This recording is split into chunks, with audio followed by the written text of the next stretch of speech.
Esta es la historia de la industria ilícita de la droga en Colombia, y se centra en el impacto del comercio internacional de la droga sobre el país y sus habitantes, quienes se presentan aquí como una víctima del comercio mundial de drogas ilícitas. Antes de la década de 1970, Colombia no tenía antecedentes de exportación de droga en gran escala.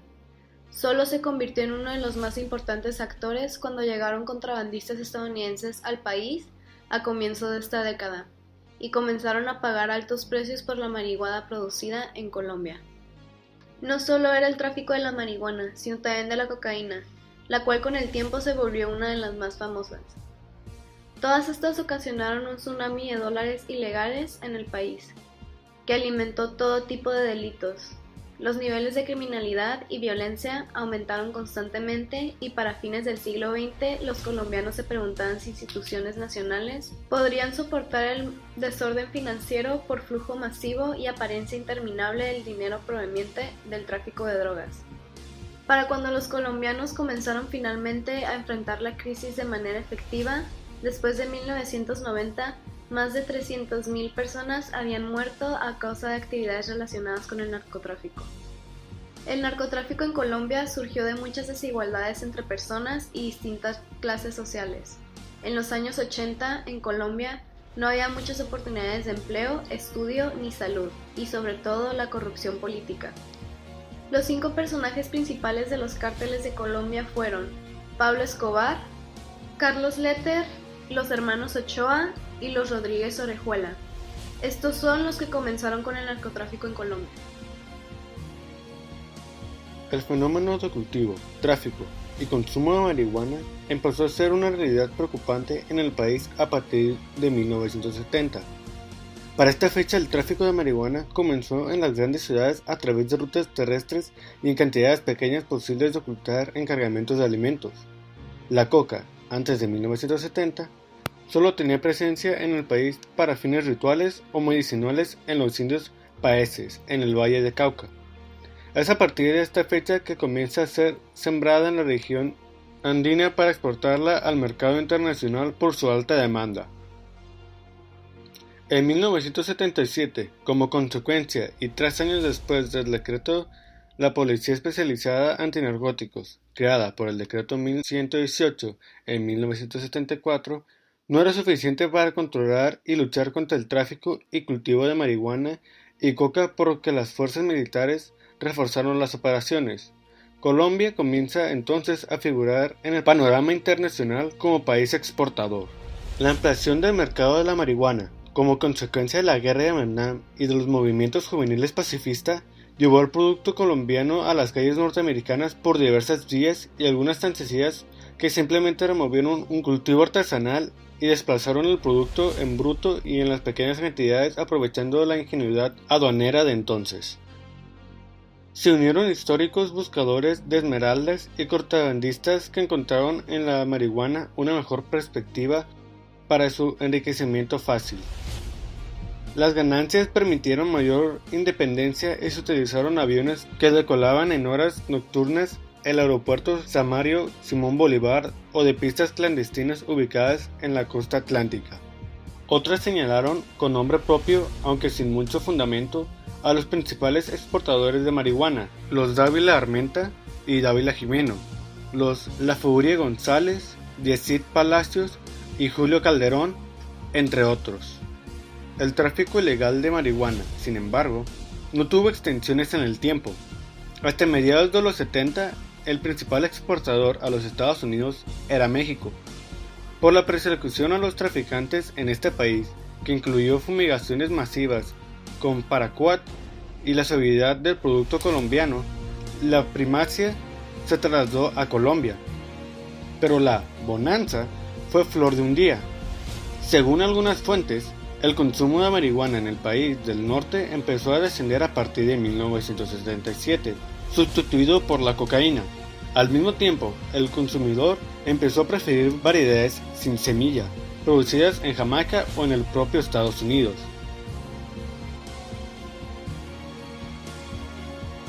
Colombia ocupa los lugares 124, 125 y 127 entre 134 países en aspectos institucionales y costos para los negocios del crimen y la violencia, crimen organizado y confiabilidad en el cuerpo policiales.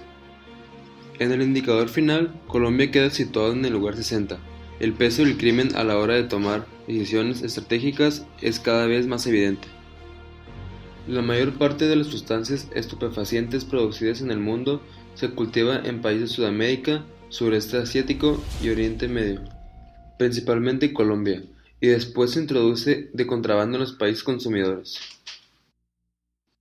Colombia sigue siendo el líder en producción de cocaína y aproximadamente el 70% del total de la distribución mundial y el 90% el procesamiento, según un informe del Departamento de Estado de los Estados Unidos en 2004.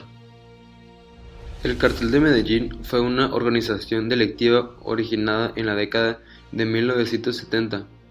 La organización mantuvo el control y la distribución de los envíos de cocaína hacia los Estados Unidos y otros países. Según varios reportes periodísticos, se estima que cerca del 95% de la cocaína era controlada por el cartel. Catalogado en su momento como la organización criminal más peligrosa en Colombia y en el mundo, debido a su modo de operar y por el hecho de haber sido liderado por el narcotraficante Pablo Escobar. El cartel de Cali surgió en la mano de los hermanos Miguel y Gilberto Rodríguez Orihuela. En su época dorada, posterior a la caída del Cártel de Medellín, el Cártel de Cali fue señalado por las autoridades estadounidenses de ser responsable del envío del 35% de la cocaína que llegaba a las calles de ese país, a razón por la cual llegó a ser catalogado como la organización criminal más peligrosa de Colombia.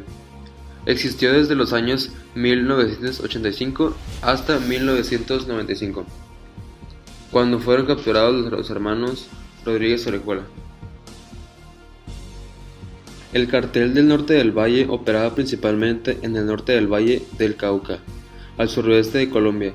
Tuvo un importante crecimiento a mediados de los años 1990, después de que los cárteles de Medellín y Cali se fragmentaran. Este tuvo grandes golpes cuando en el año 2008, cuando uno de su jefe, Wilber Varela, alias Jabón, fue asesinado el 28 de enero, y sus otros dos líderes, Juan Carlos Ramírez Abaida, alias Chupeta, y Diego León Montoya. El Cartel de la Costa o Cartel de la Costa Atlántica fue una agrupación dedicada a la fabricación y el tráfico de la droga que funcionaba en la ciudad de Barranquilla, en la región de Caribe del Norte. Controlaba el comercio de droga con otras regiones del país y con países limítrofes, además de la producción local. El jefe del Cártel de la Costa era Alberto Orlandez Gamboa, alias El Caracol, quien fue extraditado a Estados Unidos en el año 2000 y condenado a 40 años de prisión en 2005.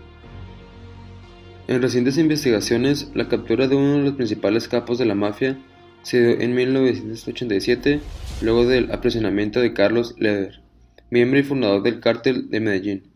Leder fue extraditado a los Estados Unidos y condenado a cadena perpetua a más de 135 años de cárcel, pero su pena se redujo a 55 años luego de colaborar con la justicia estadounidense. Al momento de la captura, el narcotraficante se encontraba con otros 17 integrantes de la vereda de Los Toldos, un municipio de Antioquia. Leder era uno de los criminales más buscados por la DEA. Prueba de ello fue el allanamiento realizado por parte de la agencia Cayo Norman, una isla localizada en las Bahamas, donde Leder ejecutaba todas sus operaciones, pero fue la Policía Nacional la que finalmente le dio la captura. ¿Quién fue Pablo Escobar? Pablo Escobar nació el 1 de diciembre de 1949 en Medellín y falleció el 2 de diciembre de 1993. Escobar fue un narcotraficante y político colombiano, más conocido como El Patrón. Fue el máximo jefe y líder del Cartel de Medellín y del autogrupo nominado como Los Extraditables. Con este grupo llegó a ser el hombre más poderoso de la mafia colombiana, siendo uno de los criminales más ricos y peligrosos de su época en el mundo. Las fuentes periodísticas certifican que amenazó una estratosfera futura. Fue suplente de la Cámara de Representantes de la Colombia para el Congreso de la República de Colombia por el departamento de Antioquia en 1982. Las autoridades lo vinculan al asesinato de más de 10.000 personas. Uno de sus principales guardaespaldas, John Jairo Velázquez Vázquez, alias El Popeye, lo vincula por el asesinato de cientos de personas. En medio de la sangrienta guerra que enfrentó contra el Estado desde 1984, su organización fue la responsable de innumerables actos de terrorismo, entre ellos la coloración de más de 250 bombas y varias decenas de matanzas que dejaron un saldo de 1.142 civiles muertos, sin contar las miles de víctimas colaterales fruto del fuego cruzado con las autoridades de Antioquia y Medellín. Fue responsable del asesinato de 657 policías entre 1989 y 1993 y de feroces enfrentamientos contra el cartel de Cali, los paramilitares de Magdalena Medio y finalmente los Pepes. Organizó y financió una extensa red de sicarios y con sus actos terroristas mediante el empleo de coches bomba en las principales ciudades. Desestabilizó Colombia y se convirtió en el criminal más buscado del mundo a comienzos de los años 1990. Tras fugarse de la cárcel en julio de 1992, el gobierno de Colombia destinó unos 4.000 efectivos e ingentes recursos para conformar el denominado bloque de búsqueda y recapturarlo. En 1991, después de haber cometido el asesinato de Luis Carlos Galán, candidato presidencial, Escobar llegó a un acuerdo con el gobierno colombiano para que evitaran su extradición a los Estados Unidos. Presionado por las autoridades y la opinión pública, Escobar fue detenido en una prisión de lujo, construida por él mismo, la cual denominó como la Catedral. En 1992, él se escapó antes de transferencia a otra prisión por temor a su extradición a los Estados Unidos.